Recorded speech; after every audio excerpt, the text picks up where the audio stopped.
Hello दोस्तों, एक बार फिर मैं शुभम आपका अपने YouTube चैनल ड्रीम्स एकेडमी में स्वागत करता हूं। जैसा कि हम लोग शुड का प्रयोग सीख चुके हैं, मस्ट का प्रयोग सीख चुके हैं, तो हमने सोचा आपको आर्ट 2 के बारे में भी एक बार बता दिया जाए ताकि आप शुड, मस्ट और आर्ट 2 में आसानी से अंतर व्यक्त कर सकें।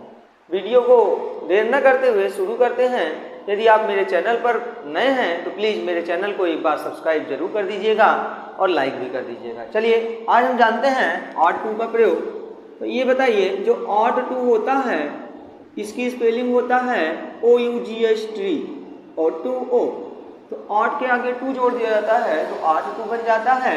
अब आप ये बताइए कि आर्ट 2 का जो हिंदी अर्थ होता है वो चाहिए होता है। क्या होता है? चाहिए होता है। अब आप कैसे जानोगे कि कहाँ पर चाहिए आएगा? तो आर्ट 2 का प्रयोग करेंगे। जब क्रिया प्लस चाहिए आएगा तब आप जान लेना आर्ट 2 का प्रयोग करेंगे। अब आप कहेंगे सर अभी शुड वाले में भी मैंने बताया था क्रिया प्लस चाहिए आएगा तब भी आर्ट 2 का प्रयोग करेंगे। तो इसमें एक शर्त होती है, जो आर्ट 2 का प्रथम शर्त होती है, ये नैतिक कर्तव्य के लिए प्रयोग किया जाता है। किसके लिए? नैतिक कर्तव्य के लिए। आप जान लीजिए आर्ट 2 का प्रयोग करेंगे। किसका प्रयोग करेंगे? आर्ट 2 का प्रयोग करेंगे। ओके। अब नैतिक कर्तव्य क्या क्या होता है?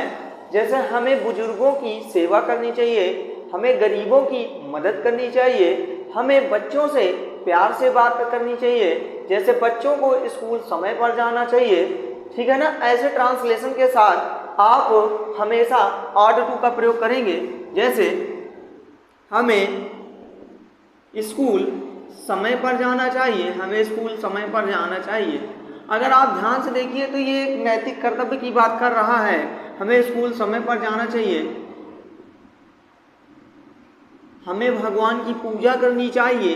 इन सभी ट्रांसलेशन में आप आर्ट 2 लगाएंगे क्योंकि ये कर्तव्य को बताता है और वो भी नैतिक कर्तव्य को बताता है, इसलिए यहाँ आर्ट 2 लगेगा। जबकि शुड जो होता है वो कर्तव्य को बताता है, एक साधारण सा कर्तव्य। जैसे हमें स्कूल जाना चाहिए, इसकी स्ट्रक्चर देख लीजिए। सबसे पहले आप लिखोगे क्या? तो सबसे पहले आप सब्जेक्ट लिखोगे, फिर लगाओगे आर्ट 2 लगाओगे। क्या लगाओगे? आर्ट 2 लगाओगे। फिर वर्ब की फर्स्ट फॉर्म लिखोगे, फिर उसके तुरंत पश्चात आप ऑब्जेक्ट लिख दोगे और उसके तुरंत पश्चात आप अदर लिख दोगे। हमारे ख्याल से स्ट्रक्चर में कुछ है नहीं। सबसे पहले आप सब्जेक्ट लिखोगे, फिर आर्ट 2 लिखोगे, फिर वर्ब की फर्स्ट फॉर्म लगा दोगे, ऑब्जेक्ट और अदर। सब्जेक्ट कैसे पहचानोगे? जो पहला अक्षर होगा वही सब्जेक्ट कहलाएगा, या आप कौन या किसने शब्द का प्रश्न करोगे तो सब्जेक्ट मिल जाएगा। जैसे हमें स्कूल जाना चाहिए, किसे स्कूल जाना चाहिए? हमें। तो हमें का अंग्रेजी मैंने बताया वी होता है, और वी के तुरंत पश्चात ना सोचे ना समझे आर्ट 2 आप लगा सकते हैं। We ought 2। अब बताइए वर्ब क्या है? जाना। तो गो, कहाँ जाना है? आपको स्कूल जाना है तो गो टू स्कूल। और कैसे जाना है? समय पर, तो टाइमली भी यूज कर सकते हैं या एट राइट टाइम भी यूज कर सकते हैं। आपको यहाँ तक समझ में आ गया होगा। अब हम दूसरे ट्रांसलेशन की बात करते हैं। जैसे हमें गरीबों की मदद करनी चाहिए, हमें गरीबों की मदद करनी चाहिए, हमें गरीबों की क्या करनी चाहिए? मदद करनी चाहिए। अब ध्यान से आप देखें तो इसमें गरीब की बात की गई है और बताया जा रहा है कि हमें गरीबों की मदद करनी चाहिए। ये हमारा एक नैतिक कर्तव्य है। अगर हम नहीं करेंगे तो कौन करेगा? इसलिए यहाँ पर नैतिक कर्तव्य को इंडिकेट करता है, इसलिए हम यहाँ आर्ट 2 का प्रयोग करेंगे। अब वी आर्ट 2, वी आर्ट 2। अब मदद करना की अंग्रेजी क्या होगी? हेल्प लगा दोगे और उसके बाद द पुअर लगाओगे। हेल्प द पुअर, क्योंकि गरीब का बहुवचन होता नहीं है, इसलिए हेल्प द पुअर। अब हमारा नैतिक कर्तव्य क्या होता है? एक ट्रांसलेशन और देख लेते हैं। जैसे हमें सदा सत्य बोलना चाहिए। अब आप कहोगे सर हमें हमेशा क्यों यूज कर रहे हैं? आप तुम्हें भी यूज कर लेना, उसे भी यूज कर लेना, ऐसे ट्रांसलेशन क्रिएट कर सकते हो। ओके, कोई प्रॉब्लम नहीं है। चलिए हम यूज करते हैं, हमें सदा सत्य बोलना चाहिए, हमें सदा सत्य बोलना चाहिए। तो यहाँ पे हमें की अंग्रेजी क्या लिखोगे? वी, और वी के साथ आर्ट 2 लगाओगे। वी आर्ट 2, सॉरी सत्य सदा आया है तो ऑलवेज लगा दोगे पहले। वी ऑलवेज, हमें सदा, we always tell, we always tell that we always ought to speak, फिर लगाओगे और उसके तुरंत पश्चात लगाओगे तत्तुरुत। We always ought to speak the truth. अब हम लोग बात करने वाले हैं, किसकी बात करने वाले हैं? तो दूसरा कर्तव्य होता है कानूनी बाध्यता। क्या? कानूनी बाध्यता के लिए भी आप समझ जाइए आर्ट टू का प्रयोग करेंगे। किसका प्रयोग करेंगे? आर्ट टू का प्रयोग करेंगे। अब कहोगे कि कानूनी बाध्यता क्या होती है, तो मैं बताना चाहता हूं। जैसे ये हुआ, हमें यातायात के नियमों का पालन करना चाहिए। यातायात के नियमों का पालन करना चाहिए। अब ध्यान से देखिए, तो अगर हमें यातायात के नियमों का पालन करना है, नहीं करेंगे तो क्या होगा? हमारा चालान काट दिया जाएगा। तो ये कानूनी बाध्यता है। कानूनी बाध्यता हो गई, सामाजिक बाध्यता हो गई। इन सभी के लिए आप जो है ना आर्ट टू का प्रयोग करेंगे। तो हमें यातायात के नियमों का पालन करना चाहिए, तो वी के साथ लगेगा ought to obey, we ought to obey the traffic rules। अब ये ट्रांसलेशन हम और ले लेते हैं।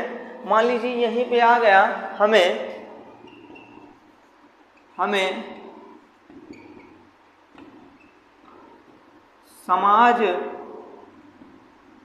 सामाजिक कार्यों में भाग लेना चाहिए। सामाजिक कार्य में भाग लेना चाहिए, जैसे पूजा हो गया, जैसे कथा हो गया, जैसे कोई त्योहार हो गया, ये सभी सामाजिक के अंतर्गत आते हैं।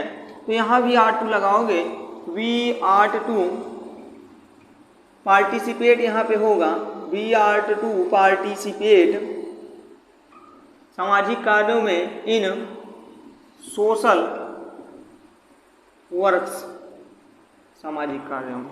हमारे ख्याल से आपको यहाँ तक समझ में आ गया होगा। अब हम 2-3 ट्रांसलेशन की और चर्चा करने वाले हैं। ये सामाजिक बाध्यता हो गई, कानूनी बाध्यता हो गई। 1-2 ट्रांसलेशन और सीख लेते हैं ताकि आप अच्छी तरीके से जान लीजिए। अब आप कहोगे सर क्या वाले नहीं बताए, तो हम बताना चाहते हैं कि क्या वाले में आपको ought आगे कर देना है, सब्जेक्ट बाद में लिख देना है। चलो देखते हैं। जैसे क्या हमें भगवान की पूजा करनी चाहिए, ये भी हमारा एक कर्तव्य है। क्या हमें भगवान की पूजा करनी चाहिए?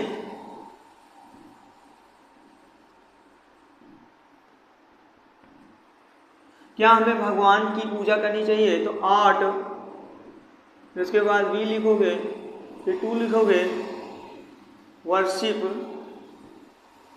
To God. आपको ये ट्रांसलेशन समझ में आ गया होगा। जैसे हमें अपने देश के प्रति अब हमें अपने देश से प्रेम करना चाहिए, मान लीजिए आ गया। तो ये बताइए, ये कानूनी बाध्यता, सामाजिक बाध्यता, देश हित, ये शब्द जब आते हैं तो आप तुरंत समझ जाइएगा वहाँ पर आर्ट टू का प्रयोग होता है। तो वी शुड, यहाँ पे शुड नहीं लगेगा, आर्ट टू लगेगा।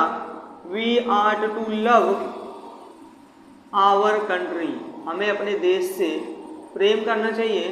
तो ऐसे ट्रांसलेशन के साथ आप आर्ट टू का प्रयोग करेंगे। हमारे ख्याल से आपको आर्ट टू का प्रयोग आ गया होगा और मुझे पूर्ण विश्वास है कि आप अगर ऐसे ही जुड़े रहेंगे चैनल से तो एक न एक दिन आप इंग्लिश बोलना बढ़िया से सीख लेंगे। और मैं मैथ भी जल्द ही स्टार्ट करूँगा और उसके साथ साथ मैं हिंदी भी थोड़ा बहुत पढ़ाऊँगा ताकि आप अच्छी तरीके से सीख सकें। आज के लिए सिर्फ इतना ही। धन्यवाद।